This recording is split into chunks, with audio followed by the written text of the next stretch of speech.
বিএনপির দরজা, বিএনপি বহুদলীয় গণতন্ত্রের প্রবক্তা, বিএনপির দরজা সবার জন্য খোলা আছে, কিন্তু আমাদের ত্যাগী নেতাকর্মীদেরকে বাইরে রেখে নয়।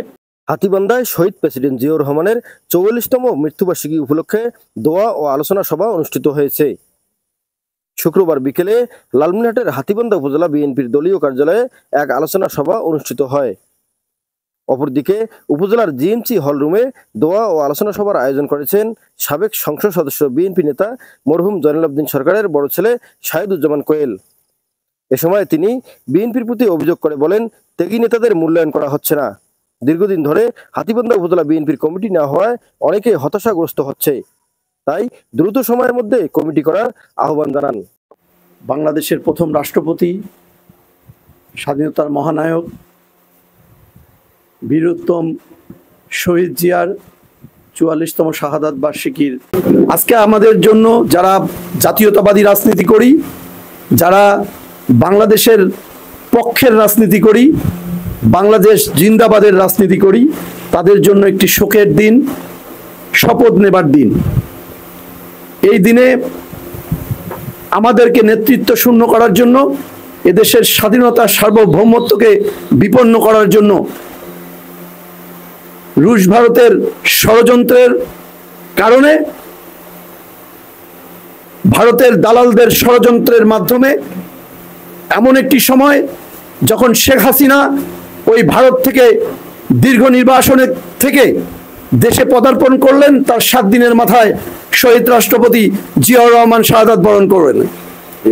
আমরা বুঝতে পারি দিনের আলোর মতো পরিষ্কার কি কারণে শহীদ সাবেক রাষ্ট্রপতি জিয়াউর রহমানকে নিহত হতে হয়েছে, কাদের অঙ্গুলি হেলনে, কাদের ষড়যন্ত্রের কারণে আজকে বাংলাদেশ একটি ষড়যন্ত্রের মধ্য দিয়ে যাচ্ছে। প্রিয় হাতীবান্ধাবাসী, আজকে এই শহীদ রাষ্ট্রপতি জিয়াউর রহমানের শাহাদাত বার্ষিকীর এই দিনে আমরা যারা এখানে সমবেত হয়েছি, অনেকেই এদের মধ্যে পদবঞ্চিত, অনেকেই লাঞ্ছিত। দীর্ঘ 17 বছরের এই স্বৈরাচারের রোষানলে পড়ে অনেকে সর্বশান্ত হয়েছে। তারপরেও দলীয় ষড়যন্ত্র এবং দেশ বিদেশি ষড়যন্ত্রের কারণে আজকে আমরা নিষ্পেষিত, অবহেলিত। আজকে শাহাদাত বার্ষিকীর এই প্রাক্কালে আমরা কিছু জিনিস ক্লিয়ার করতে চাই। হাতীবান্ধা পাটগ্রামের রাজনীতিতে যে লোকগুলো বাংলাদেশ জাতীয়তাবাদী দলের পতাকা সামনে এগিয়ে নিয়ে গিয়েছে, অতীতে নিয়েছে, বর্তমানেও নিচ্ছে, সেই লোকগুলোকে আজকে অবহেলা করা হচ্ছে। আজকে হাতীবান্ধা উপজেলা জাতীয়তাবাদী দলের প্রতিষ্ঠাতা সাধারণ সম্পাদক, প্রতিষ্ঠাতা সভাপতির নাম কেউ জানে না। প্রতিষ্ঠাতা সভাপতি নজরুল ইসলাম, প্রতিষ্ঠাতা সাধারণ সম্পাদক হাতীবান্ধার মা মানুষের নেতা জয়নুল আবদিন সরকার। আমরা ভুলে গিয়েছি আজকে এক নেতার সামনে যখন তার স্ত্রী গিয়ে বলল আমি হাতীবান্ধা উপজেলা বিএনপির সভাপতির সহধর্মিনী, সেই তথাকথিত নেতা তাকে চিনতেই পারল না। আমাদেরকে চিনতে হবে, আজকে শহীদ রাষ্ট্রপতির পাশাপাশি আমাদেরকে স্মরণ করতে হবে আমাদের হাতীবান্ধায় যারা রাজনীতিকে সামনের দিকে এগিয়ে নিয়ে গিয়েছে, সেই জননেতা আবুল কাশেমকে, যিনি দলের সুদিনের আগেই পৃথিবীর মায়া ত্যাগ করে চলে গিয়েছিলেন। আমরা আজকে এই দিনে যারা দীর্ঘদিন ধরে হাতীবান্ধা বিএনপিকে সংগঠিত করছে, বিশেষ করে মোশাররফ হোসেন, মোশাররফ চাচা, যিনি হাতীবান্ধা উপজেলা বিএনপির এক সময়ের যুব দলের নেতা থেকে শুরু করে, জাগো দলের নেতা থেকে শুরু করে বিএনপির সাধারণ সম্পাদক, সাংগঠনিক সম্পাদক এবং বিএনপির সভাপতি থেকে আহ্বায়কের পদ অলঙ্কিত করেছেন। এই লোকগুলোর জন্যই আজকে আমরা হাতীবান্ধায় বিএনপির পতাকাকে সামনের দিকে এগিয়ে নিয়ে যাচ্ছি। আমরা আজকে একটি যুগ সন্ধিক্ষণে পৌঁছে গিয়েছি। আমরা নেতৃত্বের সংকটে ভুগছি, তরুণ নেতৃত্বের সংকটে ভুগছি। এমন একটি সময়ে আমরা এগিয়ে যাচ্ছি যখন দেখতে পাচ্ছি কার কি ষড়যন্ত্রের কারণে এই ঘটনা ঘটছে। 17টি বছর কমিটি সক্রিয় নেই। 2009 সালে হাতীবান্ধা উপজেলার সম্মেলন হয়েছিল। আমরা আশা করেছিলাম পরবর্তী প্রজন্মরা একটির পর একটি সম্মেলন হবে, নতুন নেতৃত্ব আসবে, পুরানো নেতৃত্বের সঙ্গে একসঙ্গে কাঁধে কাঁধ মিলিয়ে লড়াই সংগ্রামটা করবে। সেই লড়াই সংগ্রামটি আমরা করতে পারিনি মনে হয়। আমাদের লেজুর ভিত্তির রাজনীতি, আওয়ামী লীগের সঙ্গে আতাতের রাজনীতি আমাদেরকে এক সময় দেয়ালে পিঠ ঠেকিয়ে দিয়েছে। আজকে অনেককেই পদবঞ্চিত না, শুধু সম্মান থেকে বঞ্চিত। আজকে যখন আহ্বায়ক কমিটি গঠন করা হলো, 2011 থেকে বারবার আহ্বায়ক কমিটি গঠন করা হয়েছে, 2-3বার আহ্বায়ক কমিটি গঠন করা হয়েছে, হাতীবান্ধা উপজেলা সম্মেলনের মুখ দেখেনি। ইউনিয়ন সম্মেলন করতে ব্যর্থ হয়েছে। ছাত্র দল, যুব দল, শ্রমিক দল, কৃষক দল নেতৃত্বের শূন্যতায় ভুগেছে। তাদের সামনে ফাদার সংগঠন, সামনে ফাদার সংগঠন নামে কোনো সংগঠন সেভাবে মাথা উঁচু করে দাঁড়াতে পারেনি। আমরা আজকে কেন এই মুহূর্তে আমরা এই দাবি জানাচ্ছি যে অনতিবিলম্বে হাতীবান্ধা উপজেলায়, যেখানে পার্শ্ববর্তী উপজেলা পাটগ্রামের সম্মেলন হয়েছে, আমরা তাদেরকে অভিনন্দন জানাই। দীর্ঘদিন পরে হলেও আমাদের নয়নের মণি, আমাদের অভিভাবক, মা মাটি মানুষের নেতা অধ্যক্ষ আসাদুল হাবিব দুলু ভাই আমাদেরকে একটি সুন্দর নেতৃত্ব উপহার দিয়েছেন। পাটগ্রামে আবার আদিতমারিতে সম্মেলন হবে, আদিতমারিতে নতুন নেতৃত্ব আসবে। সে নেতৃত্বকে আমরা আগাম শুভেচ্ছা জানাই। কিন্তু আমরা দুঃখের সঙ্গে লক্ষ্য করছি, হাতীবান্ধা উপজেলায় কোনো অঙ্গ সংগঠন, কোনো সংগঠন সম্মেলনের মাধ্যমে কমিটি করতে ব্যর্থ হচ্ছে। নেতৃত্বের ব্যর্থতা, ষড়যন্ত্র, লেজুর ভিত্তি।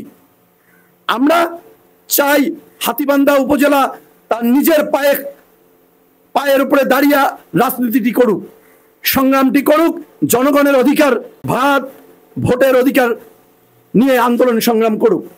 আজকে কোনো ইউনিয়নেই সেভাবে স্বতঃস্ফূর্তভাবে সম্মেলন হয়নি। আমরা বারবার দাবি জানিয়েছি, খুবই স্পষ্টভাবে দাবি জানিয়েছি। আজকেও এই মঞ্চ থেকে আমি আমাদের অভিভাবক, হাতীবান্ধা পাটগ্রাম লালমনিরহাট জেলার অভিভাবক অধ্যক্ষ আসাদুল হাবিব দুলু ভাইয়ের কাছে করজোড়ে অনুরোধ জানাবো।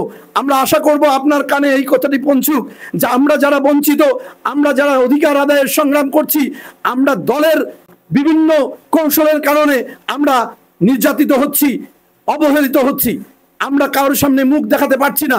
আজকে আগামী দিনে যাতে হাতীবান্ধা পাটগ্রামে একটি সুসংগঠিত বিএনপি তৈরি হয় এবং যে সংগঠনটি সম্মেলনের মাধ্যমে, ইউনিয়ন, ওয়ার্ড, উপজেলা সম্মেলনের মাধ্যমে আপনি আমাদেরকে একটি সুন্দর কমিটি উপহার দিন।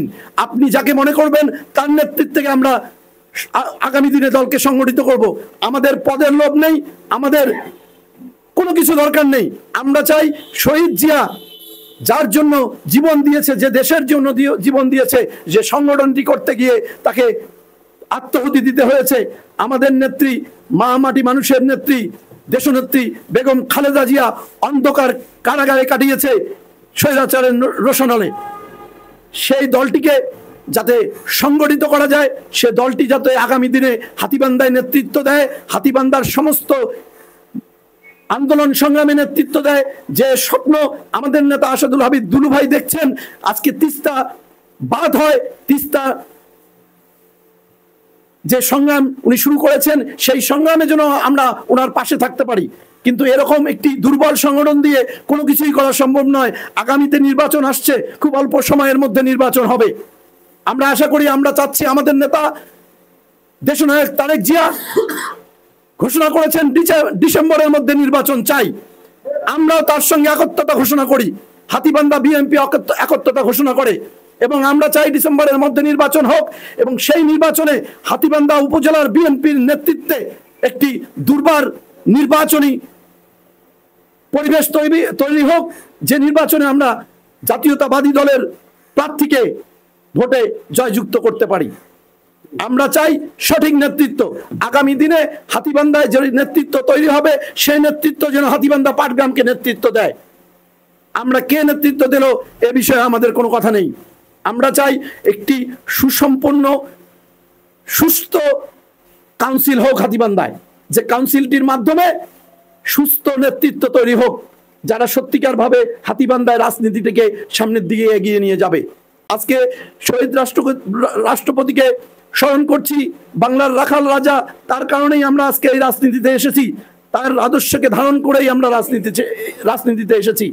আমাদের অনেক দুঃখ, আমাদের অনেক কষ্ট, আন্দোলন সংগ্রামে অতীতে যারা ছিল, দীর্ঘদিন আন্দোলন করেছে, আজকে হঠাৎ করে আমরা দেখতে পাচ্ছি অনেকে আমাদের কাছে এসে বলে, ভাই আমাদের তো কোনো খবর নেই, এখন তো দেখি নব্য লোকরা বিএনপি করছে। আমরা আজকে একটি কথা স্পষ্টভাবে বলতে চাই, বিএনপির দরজা, বিএনপি বহুদলীয় গণতন্ত্রের প্রবক্তা, বিএনপির দরজা সবার জন্য খোলা আছে, কিন্তু আমাদের ত্যাগী নেতাকর্মীদেরকে বাইরে রেখে নয়। হাতীবান্ধার বিএনপির ত্যাগী নেতাকর্মীদেরকে বাইরে রেখে নয়। আপনারা আসুন, আপনারা আমাদের পাশে থেকে পরীক্ষা দিন। সেই পরীক্ষায় যদি আপনারা পাশ করতে পারেন তাহলে আমাদের কোনো আপত্তি নেই, কিন্তু পরীক্ষা না দিয়ে আপনারা এসএসসি পাশ করতে চান, কিন্তু দল এখন এমএ পাশ হয়ে গিয়েছে।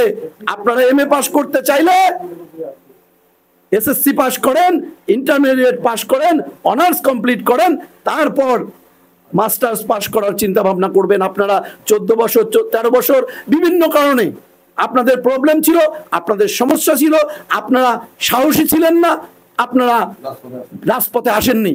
আপনারা এখন মনে করেছেন বিএনপি এখন প্রবলেম নেই, আপনারা এসেছেন, আপনারা থাকুন, আমাদের কোনো সমস্যা নেই আপনাদের প্রতি। কিন্তু আপনারা নেতৃত্ব যারা আছেন, যারা দীর্ঘদিন ধরে ত্যাগ স্বীকার করে এই দলটিকে সংগঠিত করেছে, তাদেরকে অপমান করবেন না। আমরা হাতীবান্ধার বিএনপির নেতা মোশাররফ হোসেন, হাতীবান্ধা বিএনপির নেতা আফজাল হোসেন, হাতীবান্ধা বিএনপির নেতা রফিকুল ইসলামকে অপমান দেখতে চাই না। তারা অপমানিত হোক, আমরা দেখতে চাই না। আমরা এই লোকগুলোর পাশে থেকে, এনারা দীর্ঘদিন ধরে দলটিকে সংগঠিত করেছেন, কিন্তু আজকে আমরা দেখতে পাচ্ছি তাদেরকে বিভিন্নভাবে অপমানিত করা হচ্ছে বলে আমরা বিশ্বাস করি। যদি হাতীবান্ধা বিএনপিকে কোনোভাবে বিচলিত করা হয়, আমরা যদি মনে করি আমাদের অস্তিত্বের সংকট দেখা দিয়েছে, তাহলে আমরা প্রতিবাদ করব অবশ্যই। সেই প্রতিবাদে আপনাদের কাঁধে কাঁধ মিলিয়ে লড়াইটি আমি করব। এই লড়াইটি আমি শিখেছি, হাতীবান্ধার জনগণ এই লড়াইটি আমাকে শিখিয়েছে। M A Rahim, news channel 24, news desk.